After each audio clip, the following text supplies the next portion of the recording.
Philippe Gomez, vous êtes notre invité sur ce plateau ce soir. Votre réaction à la mort de Michel Rocard?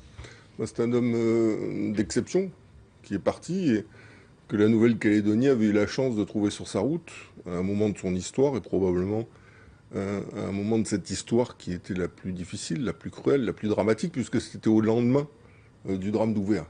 Et donc il a su retisser les fils du dialogue entre les Calédoniens. Comment a-t-il fait? Je crois d'abord qu'il n'avait pas d'esprit de dogme. On voit, il avait créé une mission du dialogue dans laquelle on avait des hauts fonctionnaires, des représentants des églises, des représentants de la franc-maçonnerie, qui est venu plusieurs semaines en Nouvelle-Calédonie pour parler avec les uns, avec les autres. Je crois que c'est cette absence d'esprit de dogme qui a été très utile pour notre pays. Et puis, il avait aussi ce qu'on appelait le parler vrai. C'est ça que aussi Michel Rocard. Je suis étonné d'ailleurs de ne pas retrouver cette formule dans les différents hommages qui lui sont rendus, parce qu'il avait dit dès le début aux indépendantistes, à Matignon, je ne suis pas favorable à l'indépendance, parce que ça n'a pas de sens dans le monde d'aujourd'hui. Il a d'ailleurs redit il n'y a pas longtemps, dans une interview, il a dit l'indépendance c'est une bizarrerie.